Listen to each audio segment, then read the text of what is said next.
네, 안녕하세요. 네, 그 합격의 법학원에서 관세사 2차 관세율표 강의를 하고 있는 이규헌 관세사입니다. 네, 오늘 제가 이제 내년 1월부터 진행할 모의고사 설명을 진행하도록 할 건데요. 네, 그래서 이제 간략히 한번 설명을 드려보도록 하겠습니다.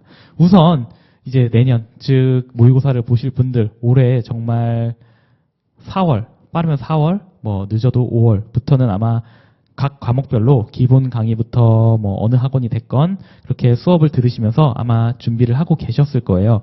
그래서 올 한 해 너무 고생을 하셨다는 일단 말씀을 드리고 이제 또 새로운 시작입니다. 어떻게 보면 모의고사 기간은 이제 수험생 시절의 두 번째 파트가 진행이 되는 거죠. 매우 중요한 시기이기도 합니다. 그래서 그 내년 이제 그 중요한 모의고사 시기를 어떻게 보내야 할지 그런 것들에 대해서 제가 한번 설명을 드리고 저희 학원에 대한 모의고사에 대해서도 간략히 좀 설명을 드리고자 합니다.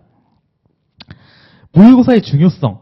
이건 제가 수업 시간에도 다른 수업 시간에 누누이 말씀드렸던 부분이에요. 모의고사는 특히 저희 관세사 시험에 있어서는 매우 중요하다고 생각합니다. 저도 수험생 시절에 모의고사를 당연히 봤겠죠. 그렇기 때문에 그 봤던 경험들이 있기 때문에 제 경험상 봤을 때도 이 모의고사는 매우 중요합니다. 그래서 모의고사가 중요한 이유를 저는 크게 4가지로 한번 정해봤습니다. 먼저 실제 시험 분위기 적응. 이제 실제 시험 분위기 뭐라고 할까요? 되게 고요하고 조용하고 또 하루 종일 써야 됩니다.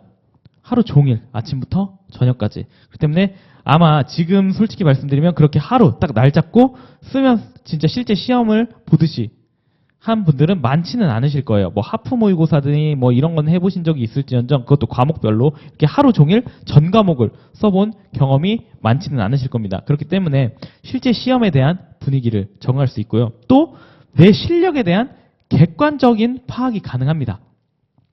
아, 지금 이게 내가 잘하고 있는 건가? 잘 못하고 있는 건가? 지금 다들 반신반의하고 계실 거예요. 내가 지금 어느 정도 경지에 올라 있지? 잘 모르실 거예요. 내가 너무 못하는 거 아닌가? 하지만 모의고사에서 등수가 나오고 등수가 중요한 건 아니에요. 일단 등수가 나오고 그리고 모범 답안을 보면서 내 답안과 비교해 볼 수 있고 또 강사님들이 아니면 또 뭐 채점을 첨삭을 해 주시니까 그 부분에 있어서 내가 부족한 부분을 쉽게 파악할 수 있다는 장점이 있습니다. 그 다음 공부에 대한 긴장감을 유지할 수가 있습니다. 이게 무슨 말이냐? 매주 범위가 있죠. 모의고사는.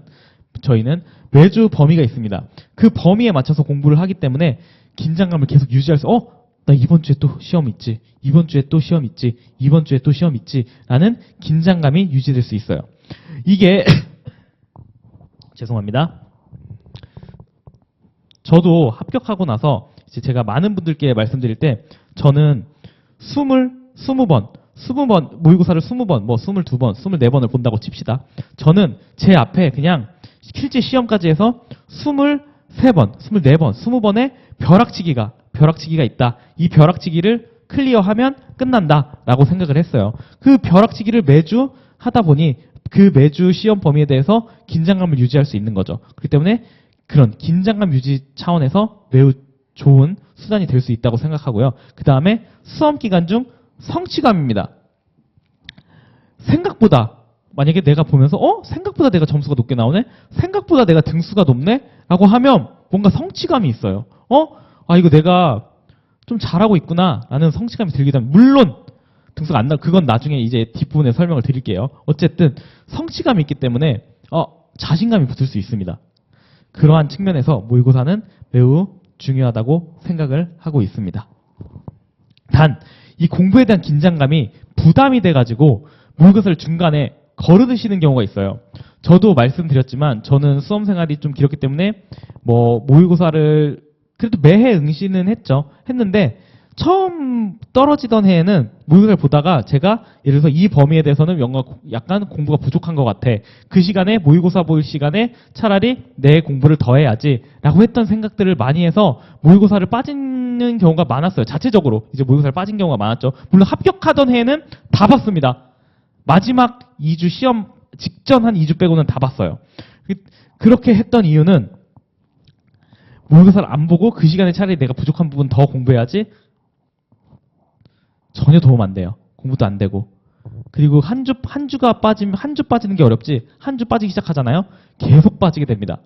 우리 다들 그럴 거예요. 모의고사 볼 때 처음에 가득 차 있어요. 강의실에. 여러분들이 가득 차 있는데, 나중에 시험에 임박해 오잖아요? 빈자리가 상당히 많이 보입니다. 그 빈자리를 보시면서 아, 내 경쟁자들이 점점 떨어져 나가는구나 라고 생각하시면 돼요. 정말 부족하더라도 끝까지 봐주셔야 됩니다.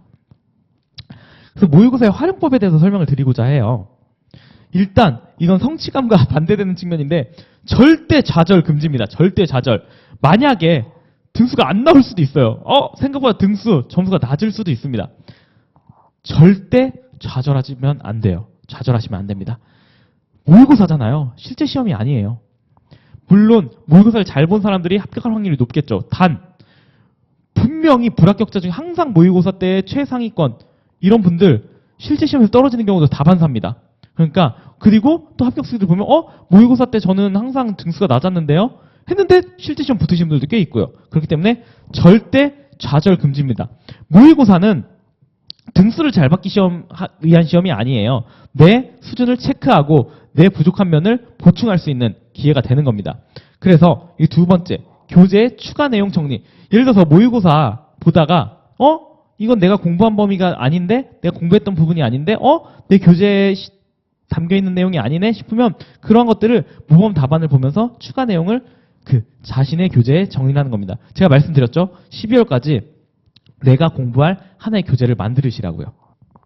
그 교재에 그 모의고사 때 만약에 내가 미처 정리하지 못한 내용이 있다면 그걸 교재 추가 내용을 정리하는 겁니다.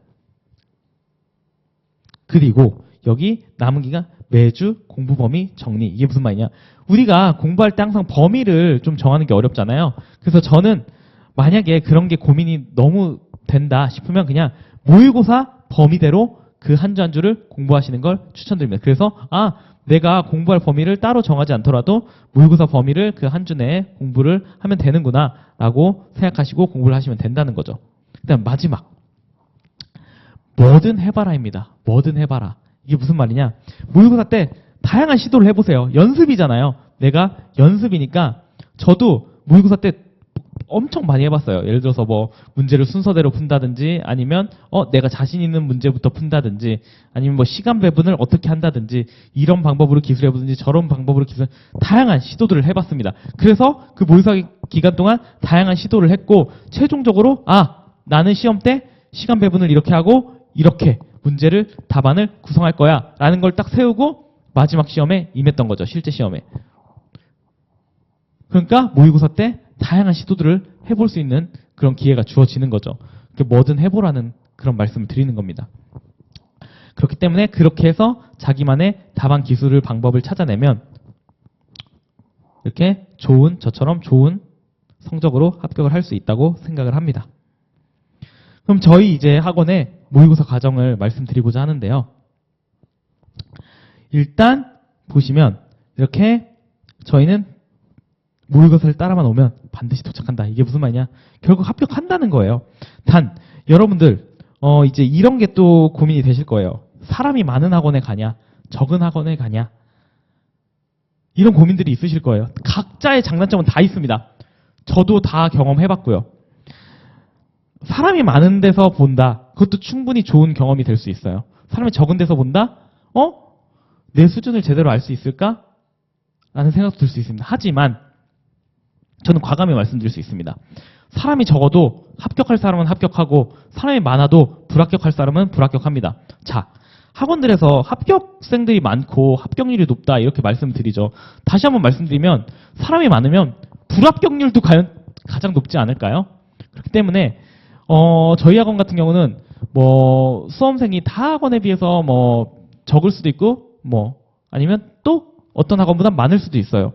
하지만 저희 학원의 합격률은 매우 높았습니다. 이번 모의고사 응시생 중에 가장 최근 시험이었던 40일의 관세사 시험에서 합격률이 저는 상당히 높았다고 알고 있고 그렇기 때문에 저희는 또 저희 강사들이 직접 첨삭을 진행해 드리고 또 언제든지 멘토링을 해 드리니까 저희를 믿고 만약에 이 과정을 신청해 주신다면 아마 남은 모의고사 기간 동안 확실히 뭔가 실제 6월 시험에서 자신감 있게 답안을 구성하실 수 있게 도움을 드릴 수 있을 거라고 생각을 합니다. 이렇게 해서 우선 저의 설명은 이 정도로 마칠까 해요.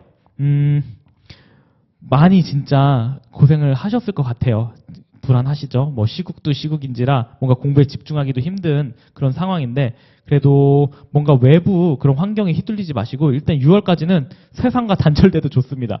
그렇게 해서 공부에 무조건 포커스를 맞추시고요. 그리고 절대 아프시면 안 돼요. 절대. 진짜.